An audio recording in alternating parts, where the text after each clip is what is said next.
This Choircast podcast is brought to you by How to Not Suck as a Christian.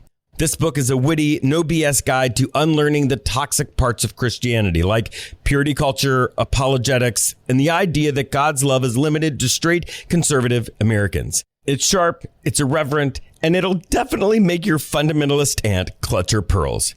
You can get the audiobook on Audible. Print and ebooks of How to Not Suck as a Christian are available to ship to your aunt wherever books are sold.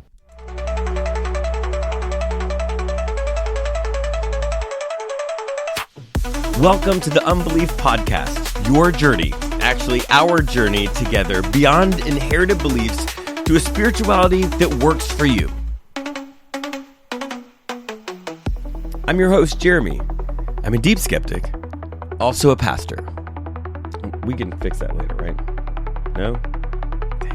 It's another book club episode of the Unbelief Podcast, and we are continuing to explore a story in the Bible where a government just completely oversteps, oppresses people, gets out of hand, and then God steps in, frees slaves under that government oppression.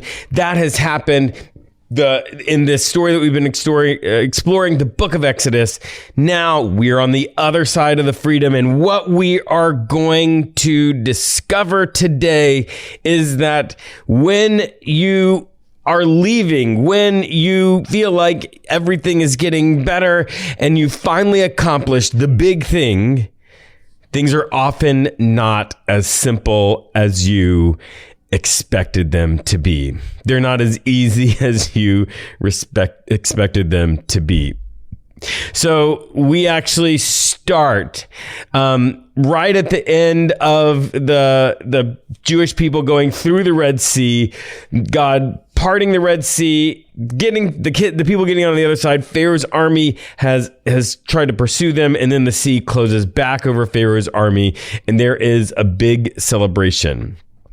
This is in Exodus chapter 15, and the big celebration is exactly what you would expect it to be.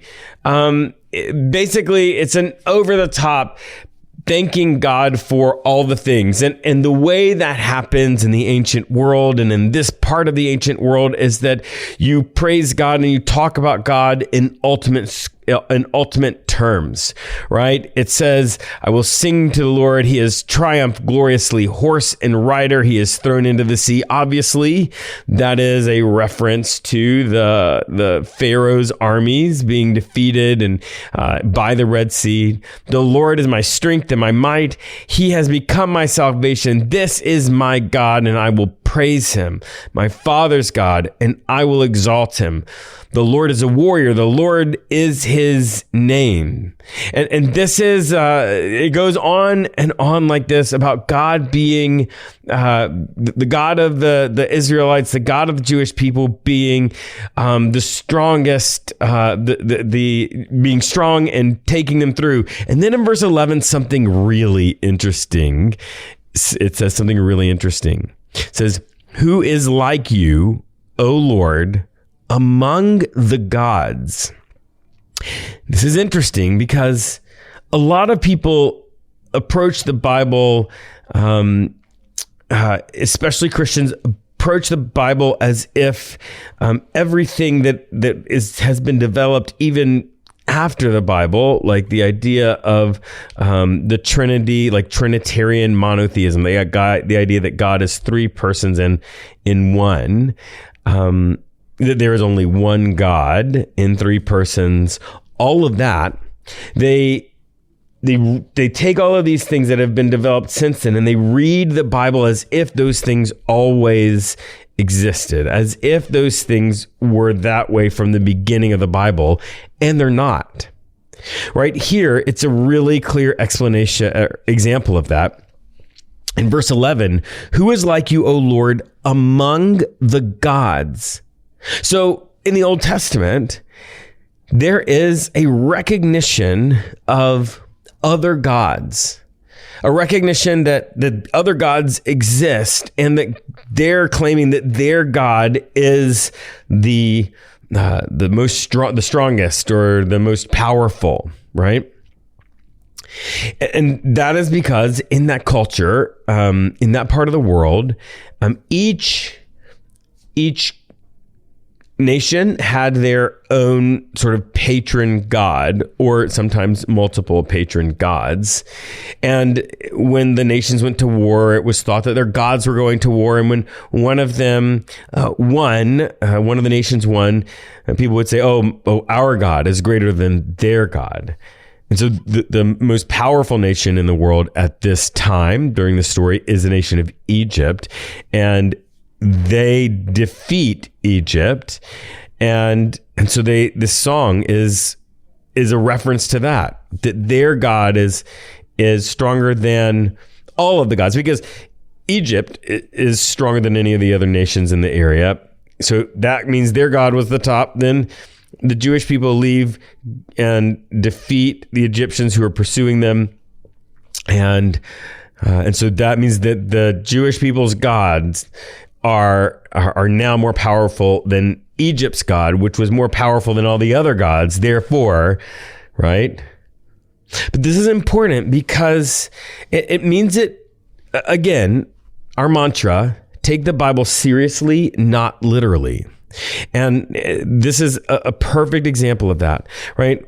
We don't have to try to find a way to fit Trinitarian monotheism into Exodus chapter 15, verse 11. We can just say that these people believed that there were multiple gods. And that's why it's written like this. It's not because the way that it's phrased is actually indicative of Trinitarian monotheism. No. That's not it. These people believed in multiple gods, that each nation had a patron god, and that's what it is. So they are saying, they are not conveying monotheism here. They are believing in polytheism, even though they don't worship the other gods. They only worship their patron god. It's a really big deal, right? Which means that when we approach the Bible, we approach it on its terms, and we don't have to feel like when we read something different than maybe is a later idea, that it means that the Bible is wrong, or that we have to sort of massage it into saying something that it doesn't. No. That's not what this sacred text is about. We don't have to get hung up on that. We can just read it for what it is and keep going. But we can also look at that and say, well, in a lot of the Bible, there's a recognition that other gods exist. So maybe that's true, right? Now, that's not, of course, what Orthodox Christianity would argue, but it's also worth considering and processing as you are forming and choosing your own beliefs, to see these things and allow that data to sort of come into your life, look at it, consider it, and decide where it fits in your beliefs or not, right? Yeah. So when you find stuff like this, you don't have to argue it out of existence. You can listen to it, consider it. Yeah. So Moses' song goes on and on like this. Then Moses' sister Miriam also has a song, and hers is, she and the women go around dancing. She has a tambourine and sing to the Lord, for he has triumphed gloriously. Horse and rider he has thrown into the sea, which is the same as the beginning of Moses' song. That's the entirety of her song. So you can imagine people singing that refrain over and over again and dancing, and this huge, huge celebration. That's what should be sparked in our imaginations as we read this. And I think this is also important Because for a lot of people, religion and spirituality is often thought of and engaged with as a very serious endeavor, right? As something that you need to think about and process and imagine, and like, no, we're going to be serious. We are going to study. We are going to read deeply. We're going to do all that stuff. But what you see here is this just beautiful letting go. Because sometimes what spirituality requires is a playfulness, is a celebration, is a sense of feasting and abundance, right? That's often what spirituality is requiring, is needing from us in a moment. And so we don't have to separate our engagement with the divine into some sort of only serious, only mystical realm. Sometimes something good happens and you just want to dance. You just want to sing, but it feels somehow orchestrated or connected with the divine. And just because it's that doesn't mean that we don't dance. Even if you're not good at dancing, right? If you don't just jump up and down and say, thank you, universe, thank you, God, however you refer to it. Like, yeah, this is an invitation into celebration, into feasting, into dancing and singing. I wonder right now if there's something you could do that about. I know for a lot of people, this is a difficult time. There's a lot of stress, a lot of anxiety.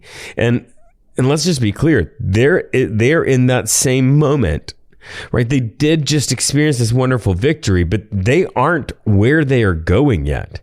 They faced a long journey as a people, and there's a lot of stress. But in those moments, sometimes I feel like in the stressful moments, in the most anxious moments, I need singing and dancing and celebration even more, right? You need a release. So I want to ask you to think about what is something you can celebrate. And I'm asking you that as the same time as I'm asking myself that. What could I prepare a feast to celebrate right now in my life or in my world? Because we need celebration. We need feasting. And celebration, frivolity, dancing, all of that is not opposite or somehow in opposition to spirituality, to engagement with the divine. In fact, over and over again throughout this ancient spiritual text in the Bible and in the book of Exodus, the people are called by God to celebrate, to feast. There's a rhythm of celebration in their spiritual life. Yeah. Where do you need to feast? Where do you need to dance? Celebration happens and then it's time to get back. Because that's the other thing, is celebration is wonderful, but all of everything can't be a dance. Everything can't be singing. You actually have to do the work of life.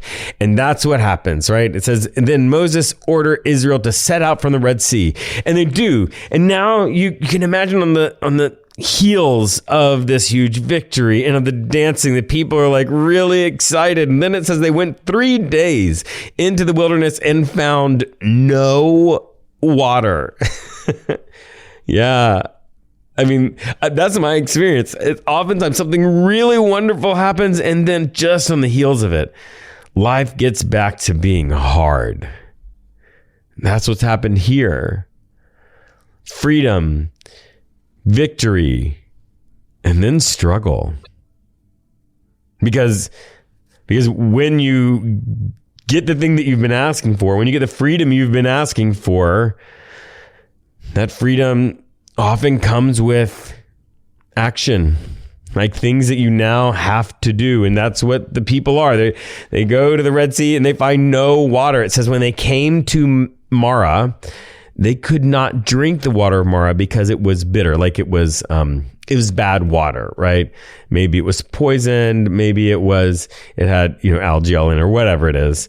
And the people complained against Moses saying, "What shall we drink?" Right? Complaining, right? This is the thing. Good stuff happens. Then things get hard and they complain. And then Moses, it says, he cried out to the Lord, and the Lord showed him a piece of wood. He threw it into the water, and the water became sweet.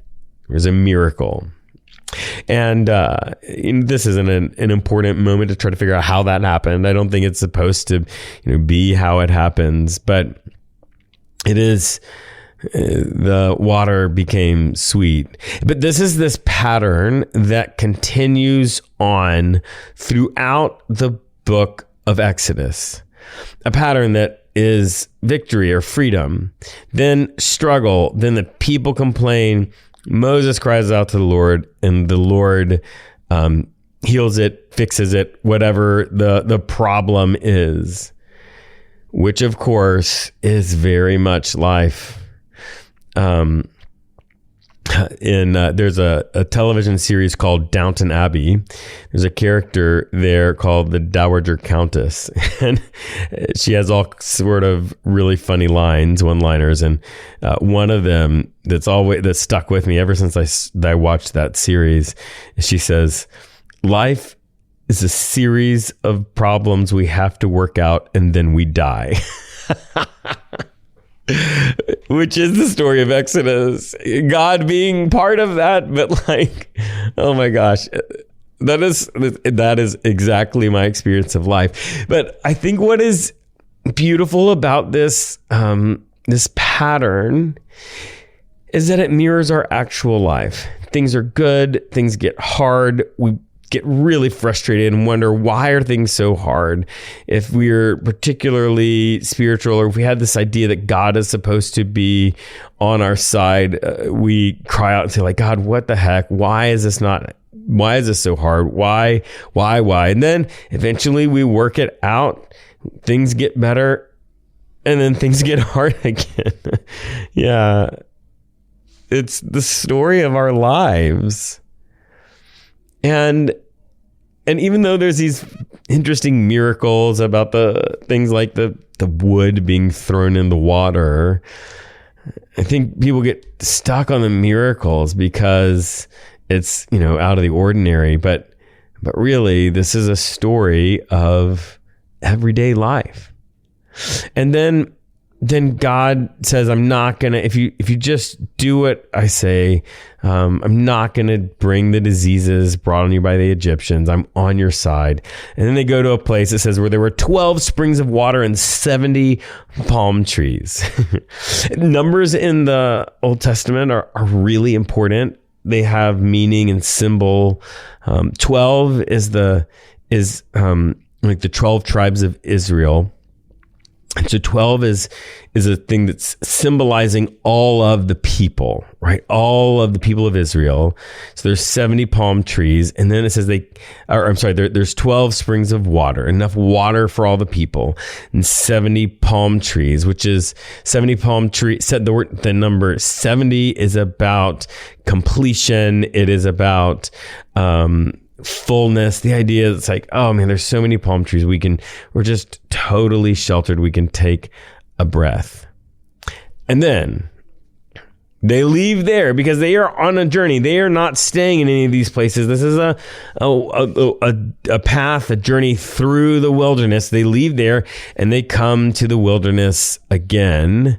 And they don't have food, right? The whole congregation says, if we only had died by the hand of the Lord in the land of Egypt, when we sat by the pots of meat and ate their fill of bread, for you have brought us out into this wilderness to kill this whole assembly with hunger. Oh my gosh. So again, right? They go out. Things get hard. They complain. Now Moses reaches out to God. God says, I'm going to give you bread from heaven and quail. And so there's this miraculous, it talks about this miraculous bread and this miraculous appearing of birds that they can just go pick up off the ground. And now I normally am not a fan of trying to figure out exactly how one of these happens, but I did read this really interesting thing one time that I love just because of the way it demystifies the story, right? This story in chapter 16, there's this tamarisk tree, and the bugs will puncture the fruit, and when it happens, like there's this like yellow substance that it excretes as like a flake or a ball that is sweet. It sounds like the description of manna. And the other thing there's like these winds that blow across there, and when these birds migrate, they have to fly against the wind. They get so tired, they land on the ground, but they can't fly again. They have to rest, and they're just like, you could just go pick them up, right? And I love this potential explanation, which again, I take the Bible seriously, not literally, but I love it because of the way it's just a natural event. Because sometimes what I find is that it's like this story, right? The people are hungry and they just don't see what's in front of them, right? And sometimes what we need is somebody, something, some practice to open our eyes and to just look around, right? Because I think a lot of times miracles are in the everyday things, right? There's miracles everywhere if we will just open our eyes to see them. And also there's things that like we take for granted, but they're also miraculous. Like the fact that we can go to a store and buy food and we don't have to cook it, right? Like what if we shifted the way we thought about life? Just to be, oh wait, I'm gonna see God. I'm gonna see the divine action all around me, and I'm gonna sense that the good things, the easy things in my life that are easier than people before me, right? Medicine and food and all of that. Maybe that is also the divine, the universe, God offering a gift, indeed a miracle to me to enjoy and to have my life be better and easier and more productive and all of those things. Yeah. What if we could shift our focus to be like that, to see miracles in the everyday? Yeah. And this part of the story is like that. It's the getting on with the work, right? That we're going to go. There's this promise of like this promised land, but it's not something that's just going to be magical. We have work to do, but there is partnership with the divine in that work. And that is this way of approaching life in the spiritual journey that can be incredibly helpful, right? To actually think of life as a journey. And that journey isn't just our own. That journey isn't just something that we get to do by ourselves, that we have to do in isolation, but it is a journey that we can do in partnership with the divine if we will open our eyes to see it. Because it's not going to always be a log thrown into bad water that turns it good. A lot of times it's going to be struggle. It's going to be walking. It's going to be heat and dryness and hunger. And that's what life is going to be. That is the journey. And so instead of thinking about the journey as something we have to do ourselves, maybe we think of it in partnership with the divine. And that partnership is not just the miracles.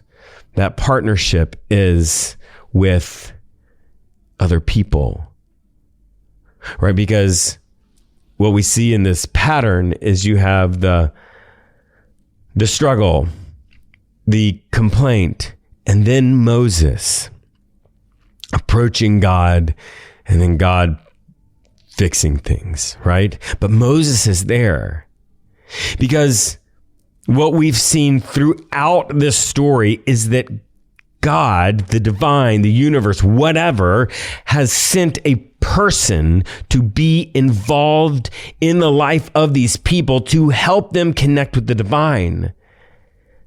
Because you see, a lot of times when we've lost our way, a lot of times when we've lost our ability to see, we've lost access to the divine for whatever reason. It's a person, right? It's a person that helps us hear, see, find. It's a friend who shows up at the right time. It's the phone call or the text message or the TikTok video that comes up at just the right moment that helps us process and see and experience, that helps us let go of a belief that has been harming us and find something new, a new pathway to God, a new spiritual practice that works for us. Yeah, a lot of times it's people. Because as far as I can tell, the spiritual life is not something that can be done in isolation. Right? It's not something that can be done alone. We need people. We need other people who are on the journey that will walk beside us, that can be the Moses to us when we need a Moses. And but I get it. The problem for a lot of us is that we tried that. We were in this church thing and those people were awful to us. They didn't help us on the journey. They traumatized us. They told us that we were evil, that we were going to hell, whatever it was. And what sometimes happens is we leave that very harmful community, as we should. Right? We go in this protective mode. We leave that harmful community, but we start to associate community, spiritual community, with that negative stuff that spiritual community did. When that was that community, it wasn't spirituality plus community in general. That's actually why we have this community called Not Church. It's like church, people engaging in spiritual discussions, people who are really being there for you. We've got a channel in this Discord that is holding space where people are like, hey, I'm about to go into surgery. Can you send me the prayers or the vibes or whatever? Yeah. And people are really there. Like a couple of weeks ago at midnight, somebody was going to the hospital and they're like, hey guys, I'm scared. And people were there in the middle of the night. It's like church, except nobody is telling anybody they're going to hell because they have some spiritual practice that is different than theirs, right? Yeah. So I guess I want to invite you to be part of it. I think you would love it. I think you'd feel like you were at home there. The way we do it is we use Patreon. It costs $3 a month. That's because this is a spiritual community, but we're not going to ask you to give us a percentage of your income. It's pay for what you get. You pay the $3, you get access to the community, and if it works for you, great. If it doesn't, just stop paying, right? You're only risking $3. But man, I can tell you, it's a beautiful place. Not Church. Yeah, you can go to patreon.com/skepticpastor. That's patreon.com/skepticpastor. And wherever you're listening to this, man, it would really help us if you would leave us a review, give us all the stars, maybe even take just a second to write some text and say, this podcast helped me, right? Whatever it is, we would really appreciate it. That's it. That's the podcast. Shout out to the Choir Network, to Patheos, to Matthew and Keith, who make everything happen. Now, get out of here. Go do something to make the world a better place, okay? We'll see you next time.